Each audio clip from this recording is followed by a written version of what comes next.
बहुत समय पहले की बात है। रायपुर नाम के शहर में एक बेहद पुराना घर था। सभी लोग उस घर को भूतिया और अपशकुनी कहते थे, क्योंकि जो भी वहां रहने आता उनकी किसी ना किसी कारण से मृत्यु हो जाती थी। उस घर को खरीदने के लिए कोई भी तैयार नहीं होता था।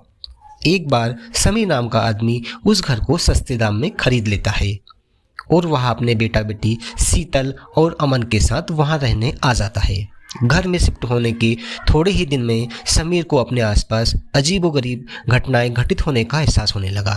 पहले तो वह इसे नज़रअंदाज करता रहा, लेकिन जब उसे घर में किसी की मौजूदगी का एहसास होने लगा तो वह डर गया। एक दिन की बात है, अमन और शीतल दौड़ते हुए समीर के पास आए।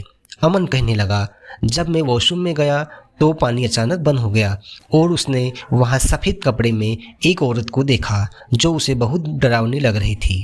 इतना कहते कहते अमन अचानक चुप हो गया और समीर की तरफ उंगली दिखाते हुए कहने लगा, पापा, वो औरत आपके पीछे खड़ी है।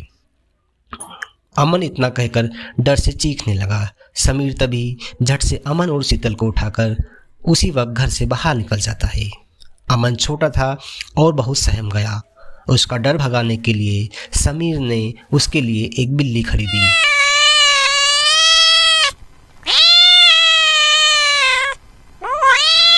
और तीनों वापस घर आ गए।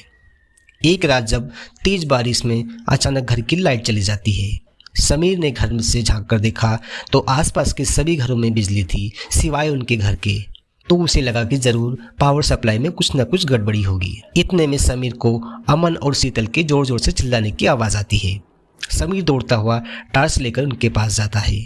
इस बार शीतल को घर में वह औरत दिखाई देती है। शीतल को सहमा देखकर समीर दोनों को साथ लेकर बिजली ठीक करने पावर हाउस ले जाता है। बिल्ली भी यहाँ वहाँ देखते हुए जोर जोर से चिल्ला रही थी। फिर समीर को आभास होता है कि कोई उनके पीछे आ रहा है। पावर हाउस का दरवाज़ा खोलते ही समीर को सामने एक लाश दिखाई देती है। लाश देखकर दोनों बच्चे डर की मारे चिल्लाने लगते हैं। समीर दोनों को लेकर तुरंत दरवाज़ा खोलकर घर से भागने की कोशिश करने लगता है। अचानक समीर का पाँव दरवाजे में फंस जाता है और बहुत कोशिश करने पर भी वह पाँव बाहर नहीं निकल पाता।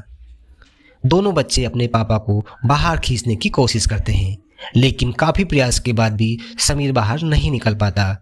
कोई उपाय नहीं सूझने पर दोनों बच्चे बिल्ली को लेकर घर के अंदर चले जाते हैं और दरवाज़ा खुद ब खुद बंद हो जाता है। समीर थोड़े प्रयास के बाद अपना पाँव बाहर निकाल लेता है और दौड़ता हुआ घर के अंदर आता है और चारों तरफ दोनों बच्चों की तलाश करने लगता है, लेकिन उसे ना तो अमन मिलता है और ना ही शीतल का कुछ पता चल पाता है। बहुत ढूंढने पर भी जब दोनों नहीं मिलते तो समीर हार मान लेता है और उनके दोबारा मिलने की आस में वहीं पर रहने लगता है। एक दिन फिर लाइट चली जाती है। समीर बिजली ठीक करने के लिए इलेक्ट्रीशियन को बुलाता है, लेकिन घर में दाखिल होने से पहले ही वह दरवाजे से उल्टे पैर भाग जाता है। समीर के पूछने पर वह कहता है कि आपके घर में एक औरत और 2 बच्चों का भूत दिखाई दे रहा है। इलेक्ट्रिशियन की बात सुनकर समीर उदास हो जाता है। वह समझ गया कि अब दोनों बच्चे कभी लौटकर वापस नहीं आएंगे। इसके बाद समीर भी वह घर हमेशा के लिए छोड़कर चला जाता है और कभी लौटकर वापस उस शहर में नहीं आता।